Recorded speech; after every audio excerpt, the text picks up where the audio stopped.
죽은 줄 알았던 요셉이 살아있을 뿐만 아니라 애굽의 총리까지 되었다는 그 벅찬 소식을 들은 야곱은 죽기 전에 가서 사랑하는 그 아들을 만나야겠다라고 마음먹습니다.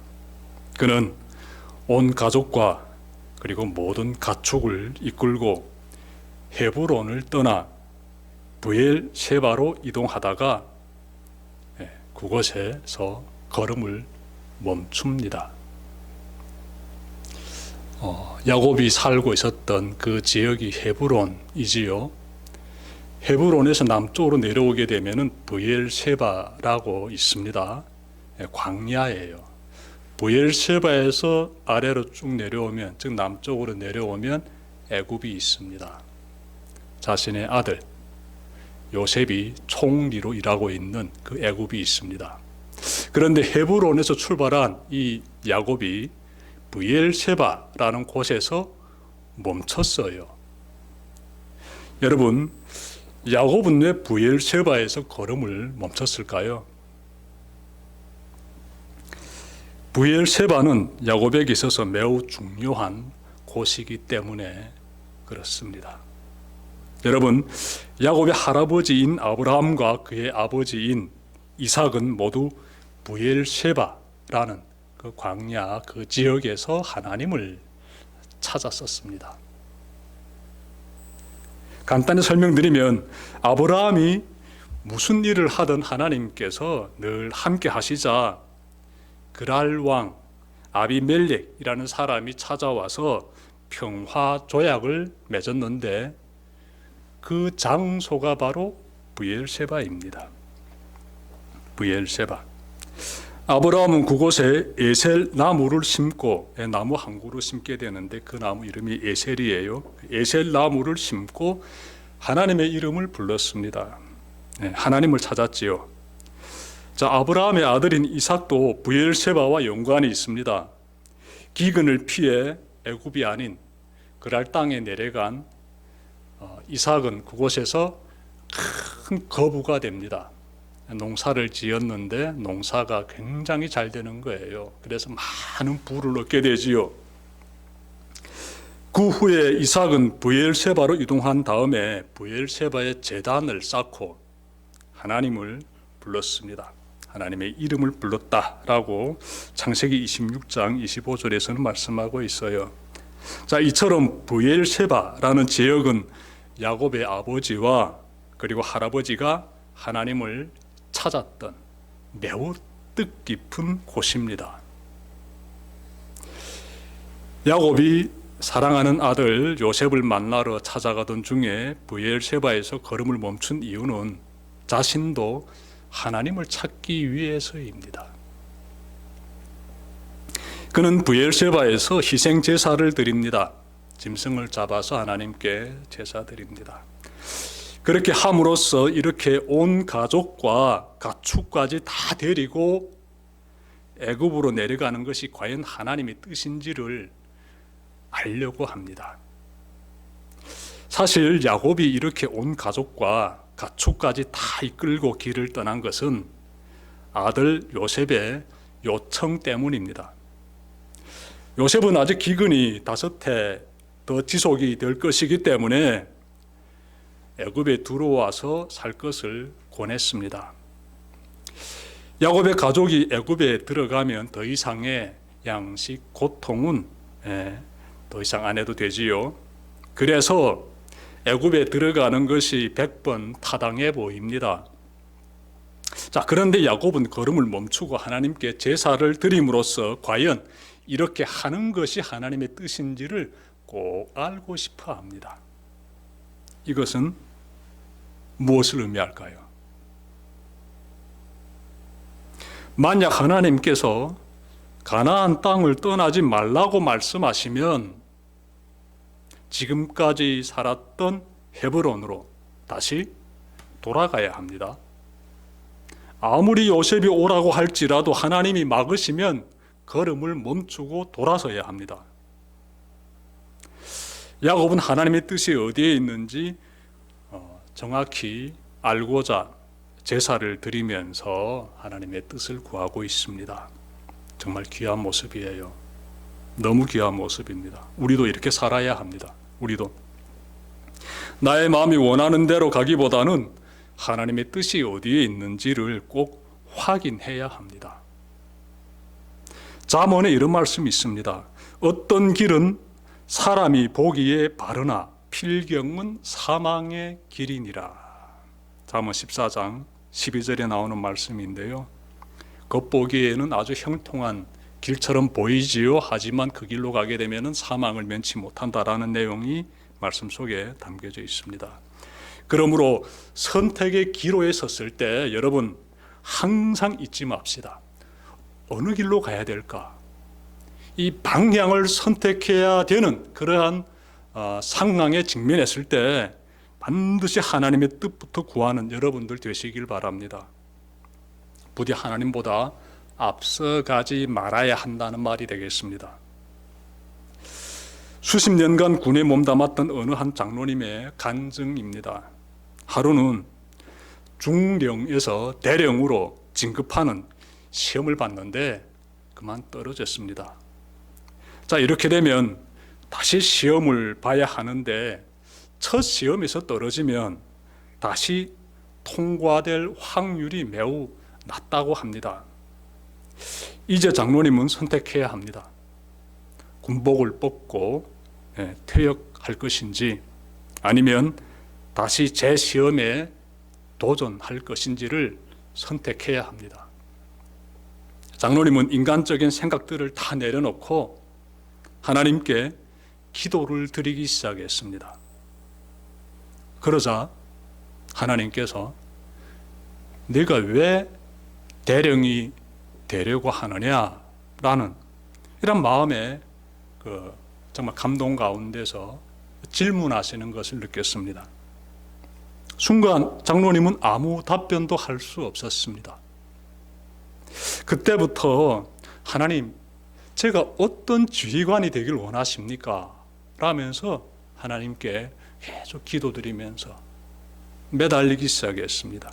그러던 중에 섬기는 지휘관이 되라는 그러한 마음의 감동을 받았습니다. 섬기는 지휘관, 군인인데 군인이면 명령하고 이렇게 충분히 그 권위 가운데서 병사들을 이끌 수 있는데 섬기는 지휘관이 되라는 이런 마음의 감동을 받게 돼요. 하나님이 내가 섬기는 지휘관 되기를 원하시는구나. 내가 그런 사람 되어야 되겠다.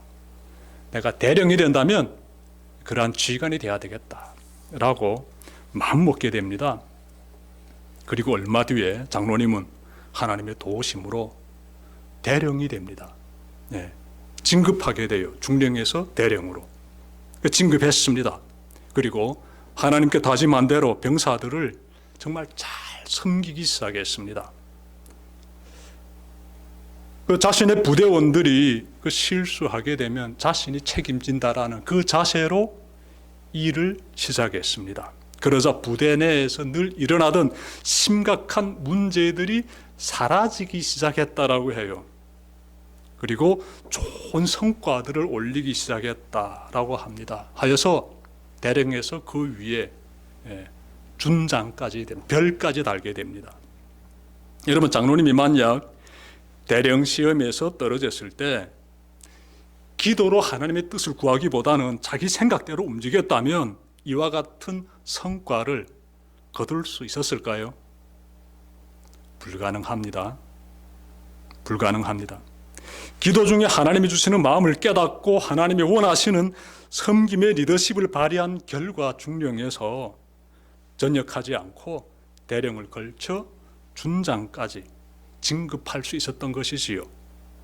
여러분, 이 장로님의 간증에서도 알 수 있듯이 우리는 사는 동안 수시로 찾아오는 이 선택의 갈림길에서 내 생각에 따라 선택하지 말고 꼭 기도부터 드리길 바랍니다. 기도부터. 기도를 드리고 기도 중에서 주님이 원하시는 길이 어느 길인지를 확인하고 그 길로 걸어가기를 바랍니다. 기도를 드리지 않고 자기가 원하는 방향을 쫓으면 하나님의 위대한 기적을 경험할 수가 없습니다. 꼭 기억합시다. 이 야곱을 보십시오. 그는 애굽에 가면 요셉이 모든 풍요를 예비하고 기다리고 있음에도 불구하고 하나님께 제사를 드리면서 묻고 있습니다. 내가 지금 애굽에 내려가는 것이 맞는지, 가나안 땅에 머무는 것이 맞는지 하나님께 지금 묻고 있어요. 하나님께서는 이 야곱의 제사를 받아주시는데요, 그날 저녁에 하나님께서 야곱을 찾아오십니다. 야곱을 찾아오세요. 그래서 하나님은요, 야곱아 야곱아 하고 부르세요.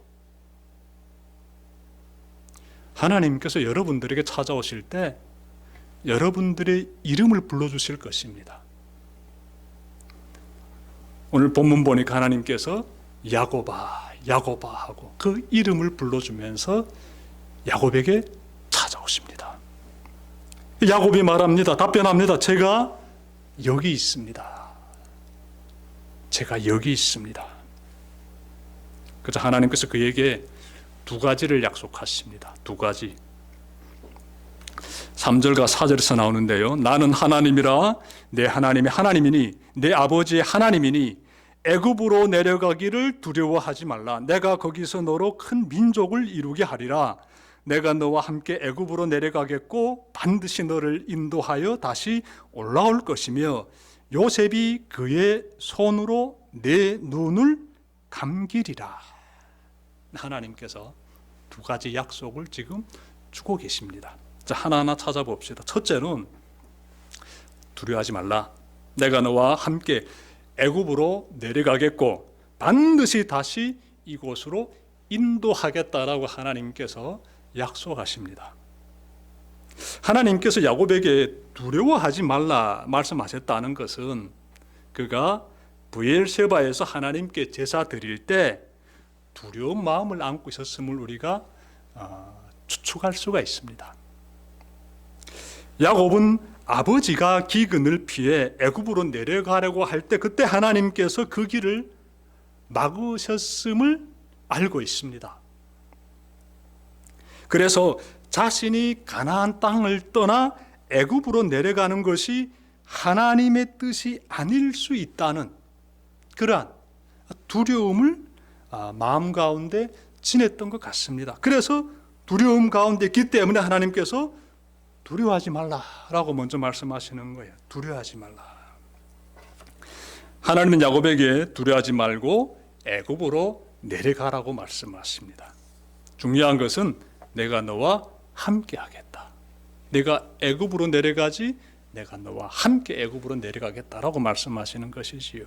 나중에 다시 애굽에서 가나안으로 인도하겠다라고 하나님께서 약속하고 계십니다. 하나님의 약속의 말씀을 들은 이 야곱의 마음이요, 비로소 어떻게 풀어졌을까요? 두려움이 사라지게 되고 많이 정말 기쁨과 감사함 가운데서 가벼워졌을 것입니다. 자, 여기서 잠깐 살펴볼 것이 있습니다. 우리는 야곱처럼 선택의 기로에 서면 꼭 기도를 드려야 됩니다라고 제가 전해드렸지요. 자, 선택의 기로에서 기도를 드리는데 두 갈래 길 중에서 아니면 세 갈래 길 중에서 아니면 그 이상의 길 중에서 내가 어디로 가기를 하나님이 원하시는지 내가 어떻게 알 수 있을까요?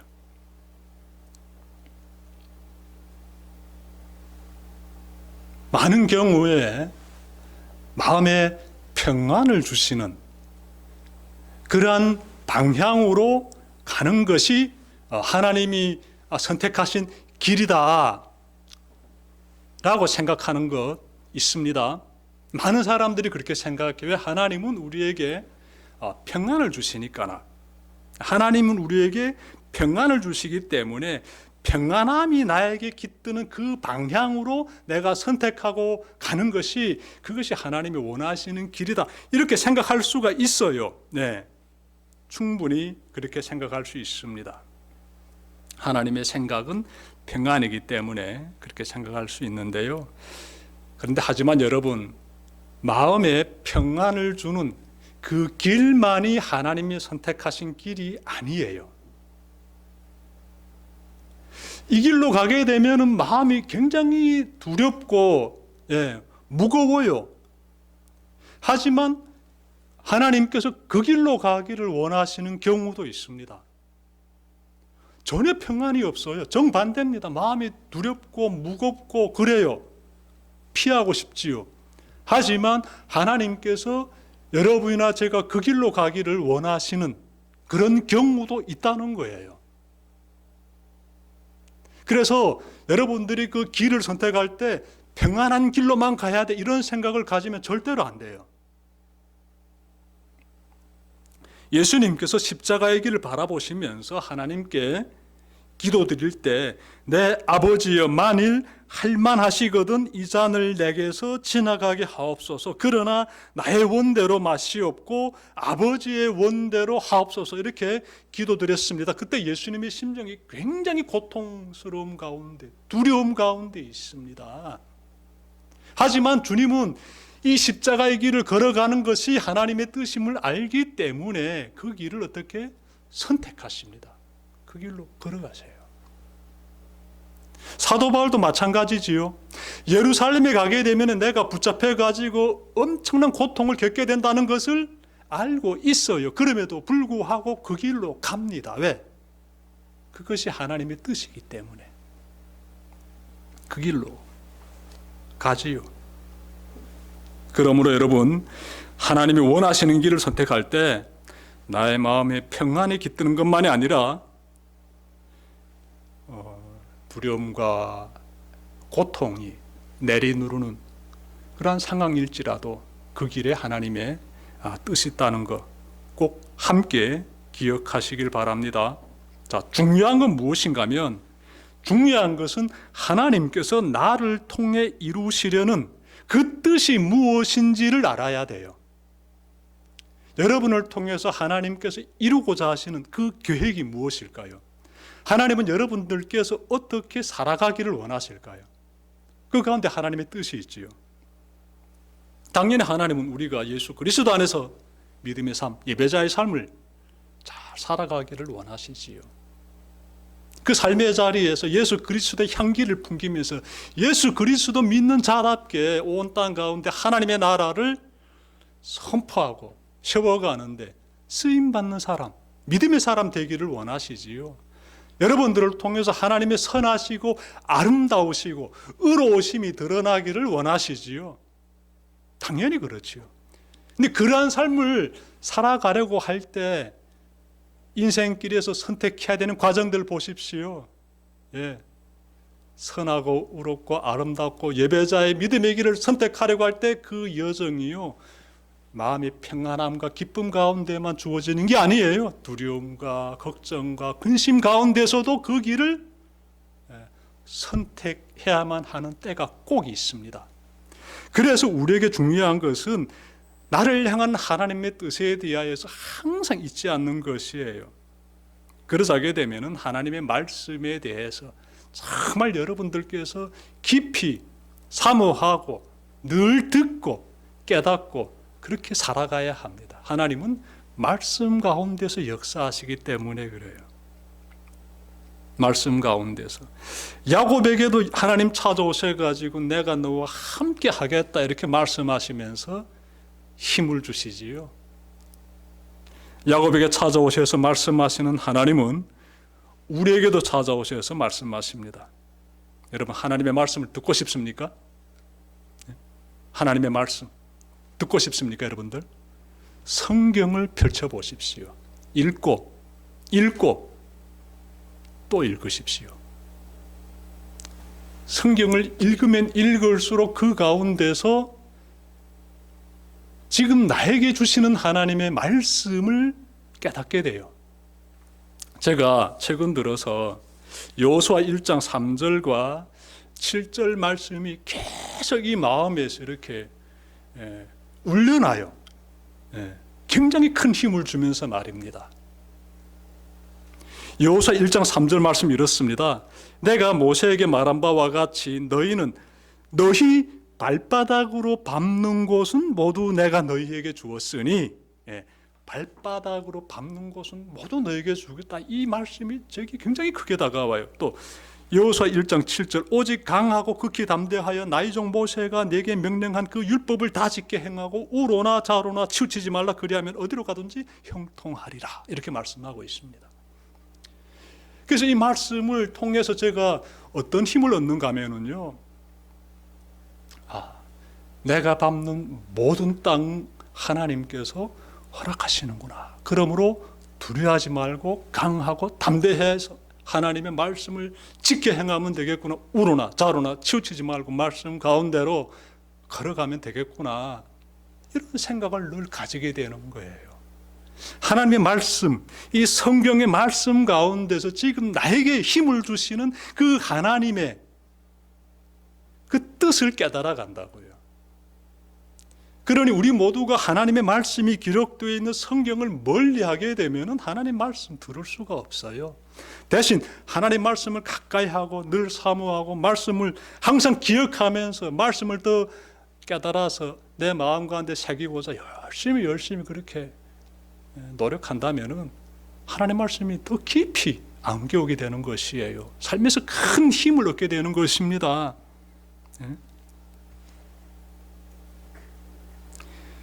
두려워하지 말라. 내가 너와 함께하겠다. 너를 반드시 가나안 땅으로 인도하겠다. 약속하신 그 하나님의 말씀을 붙잡고 야곱은 애굽으로 내려갔듯이 나와 함께하신 하나님, 나에게 힘을 주신 하나님을 더욱 의지하며 믿음의 길을 걸어가는 여러분들 되시길 바랍니다.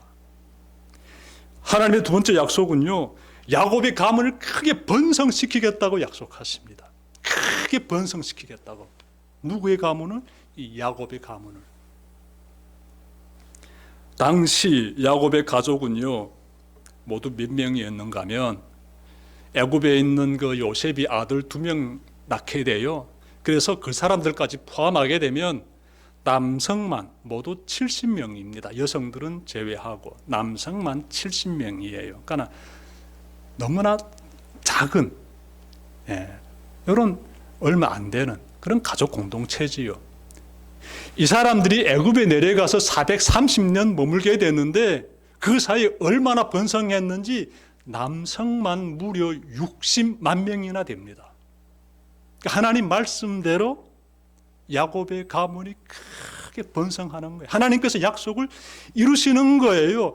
하나님께서 야곱의 가문만 번성시키신 것이 아니라 그들을 애굽에서 구출해내어서 다시 가나안 땅으로 인도하셨습니다. 하나님은요 약속을 지키시는 하나님이세요. 하나님이 여러분과 말씀하시고 그 가운데서 그 말씀에서 그치는 것이 아니라 그 말씀이 약속이 되어가지고 반드시 이루어 가십니다. 그 하나님을 경험하시길 바랍니다. 말씀 마치려고 합니다. 오늘은 가나안 땅에 남을 것인지 아니면 애굽으로 내려갈 것인지 라는 이 선택의 기로에서 하나님의 뜻을 먼저 구하고 순종한 야곱에 대해서 전해드렸습니다.